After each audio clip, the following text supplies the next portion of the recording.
Hello வணக்கம். இது உங்கள் சிவி ஜோன். எல்லாரும் எப்படி இருக்கீங்க? இப்போ பார்த்தீங்கன்னா சூப்பரான ப்ரோமோ3 வந்திருக்கு. அந்த ப்ரோமோ3ல் நாம் எதிர்பார்த்த பவித்ரா அவங்களுடைய ஃபேமிலி வந்திருக்காங்க. ஸோ அவங்க ஆல்ரெடி சொல்லியிருந்தாங்க, தம்பி 4 வயசு சின்ன பையன், ஆனால் தம்பி பார்க்குறதுக்கு அண்ணன் மாதிரி இருக்கார், அவர் வந்திருக்காரு. கூட ஒருத்தவங்க வந்திருக்காங்க. அப்புறமா அவங்களுடைய அந்த லிங்கேஷ் அவன் பேர், அந்த பையனும் வந்திருக்கான்.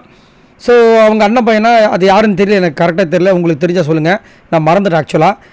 அதுக்கப்புறம் வந்துட்டு அந்த பையன் கேட்குறான், எனக்கு உன் மேலே செம்ம கோவம், ஏன்டா செல்லம், நீ ஏன் கேப்டனே ஆகலை, எனக்கு ரொம்ப சோகமாக இருக்குது அப்படின்ற மாதிரி சொன்னும்போது அவங்க அச்சோ அப்படின்னு ஃபீல் பண்ணுறாங்க. அது அவன் மட்டும் இல்லை, நிறைய பேருக்கு ஃபீலிங்காக இருக்குது. இன்ஃபேக்ட் போன வாரமே அவங்க கேப்டன் ஆயிடுவாங்க அப்படின்னு நினச்சாங்க. அதனாலேயே முத்துக்குமரன் நிறைய பேருக்கு வந்துட்டு கோவம் வந்துச்சு.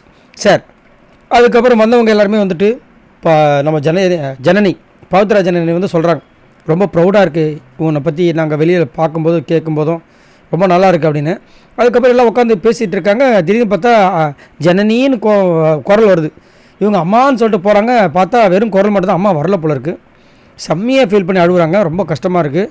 நீ எதுக்கும் கவலைப்படாதடா, நீ நல்லா கேம் விளையாடு அப்படின்னு அவங்க சொல்கிறாங்க. அப்புறம் இவங்களும் அழுதுட்டு, உங்களுக்கு நிறைய இடத்துல பெருமைப்படம் வச்சுருக்கிறதுக்காக தான்மா நான் இவ்வளோ நாள் இன்னும் ஓடிட்டே இருக்கேம்மா அப்படின்னு சொல்லிட்டு ஹக் பண்ணி அழறாங்க தம்பிக்கிட்ட. ரொம்ப பயங்கர எமோஷனலாக இருக்குது. அதுக்கப்புறம் தம்பி என்ன சொல்கிறாருன்னா, அந்த இந்த டைலாக் இருக்குல்ல, நமக்குலாம் காலன்றது சீக்கிரமாக கிடச்சிடாது கபிலா, இது உன்னோட காலண்டா, நீ இறங்கி ஆடு பவித்ரா அப்படின்ற மாதிரி வந்துட்டு ஒரு சரியான ஒரு டைலாக்கை வந்துட்டு சொல்லி செம்மையாக இது பண்ணுறாங்க. அதுக்கப்புறம் எல்லாம் டான்ஸ் பண்ணுறாங்க. அதுக்கப்புறமா அந்த பையன் குட்டி பையன் சூப்பராக வந்துட்டு பவித்ரானா ஃப்ளவர்னு நினச்சியாடா, ஃபயர்டா அப்படின்னு சொல்லிட்டு அந்த புஷ்பா டைலாக் அப்படியே ஒரு அந்த ஆக்ஷனோட பண்ணுறான்.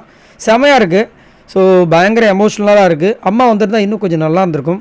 ஒருவேளை அதுவும் ஒரு ப்ராங்காக இருக்குமான்னு தெரியல. சரி, நீங்கள் உங்களோட கருத்தை சொல்லுங்கள், உங்களுக்கு என்ன விஷயங்கள் தோணுது. அது மட்டும் இல்லாமல் இது வரைக்கும் பார்த்தீங்கன்னா காலையில் வந்துட்டு சௌந்தர்யா ஃபேமிலி வந்தாங்க, அதுக்கப்புறம் ராணா ஃபேமிலி, இப்போ வந்து ப்ரோமோ3 வந்துட்டு பவித்ரா ஃபேமிலி, மீதி இருக்கிறது அன்ஷிதா ஃபேமிலி மட்டும்தான். ஸோ பார்க்கலாம், அடுத்தது ப்ரோமோ4 அது கூட வரலாம்.